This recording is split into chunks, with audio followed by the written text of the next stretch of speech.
last 3 weeks, we have talked of Meet the Mentor, Crossing the Threshold, and Tests, Allies and Obstacles. So before we move on to week 7, I would like to talk about my experience of these 3 stages of the journey and what I hope to bring to people is a sense of hope if they're going through these extreme challenges right now, and a way to manage their way through to assist them. So I'd answered the call. There was no going back. I had to move forward. Was I confident? No, not at all. Was I anxious? Yes. Did I hit a dark place? Yes. What kept me going through? What kept me going through was a sense of support. I was noticing sequences of numbers. I received dreams. This dream came from my nan, who had passed away many years before. She had never been in a dream of mine up until this point. Now, whether you see that as a person or whether it was the subconscious mind using my nan's image as a part of me so that I would feel safe and believe her message. But she came through and she said to me that I had to do it. This gave me strength. This gave me real strength to move forward. And I felt an invisible sense of support, even though around me it was very unstable and difficult.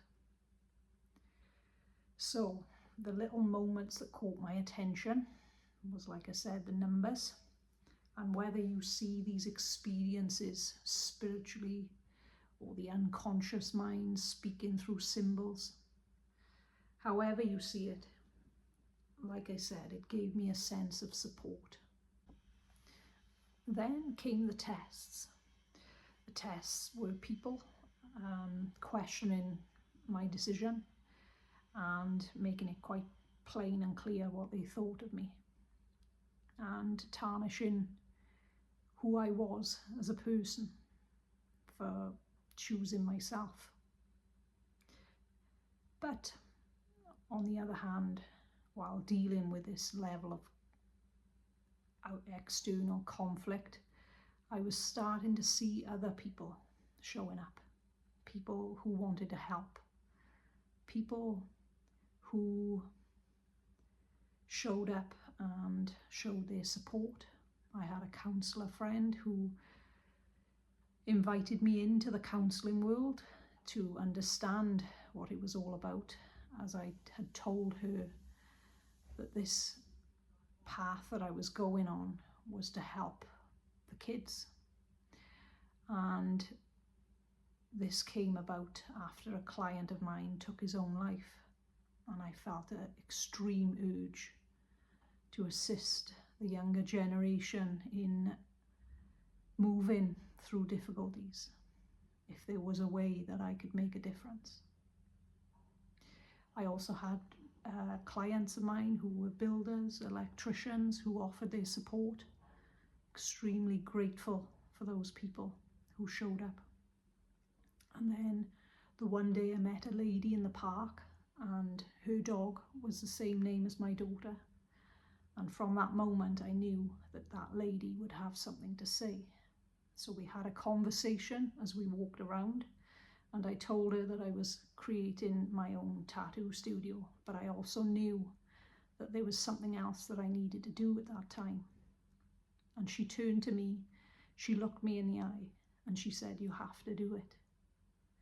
She told me she was a hypnotherapist, and I had a very powerful, energetic experience like I'd never had before. And I did my research when I came away, and I seen that that was my path. That was what I was being led to at that point, hypnotherapy and NLP. That conversation changed the direction of my life. It is amazing who shows up during these times of darkness. And we have to keep hope that that can be the way. There can often be someone there that is guiding you to keep going.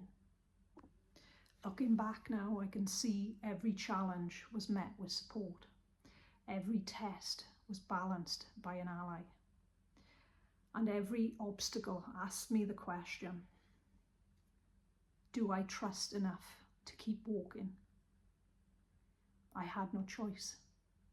It was too late to go back. I had to trust in the unknown.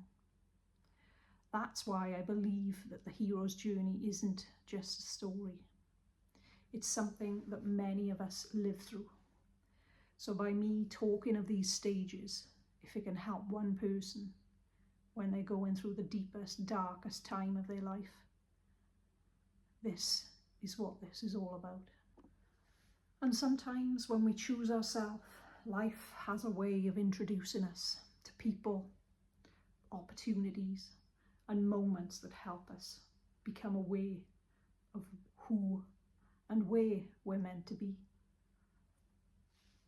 When going through these times, I was guided beforehand to meditate. I had a client that walked in and we was talking about manifesting. She said to me, you need to meditate. And from that conversation, that's exactly what I did. And from that time, that really made a big difference on my journey. And then there was my introduction to the law of attraction, Abraham Hicks. And that was something that I was regularly listening to understand the law of attraction. And I firmly believe that throughout that difficult struggle, if I had focused on the negative, that's exactly where it would have took me. But fortunately, I could see the positives that were coming in, the people, the experiences. So even though there was much difficulty, there was also a lot of hope. And choosing to focus on the hope really made a difference in that journey.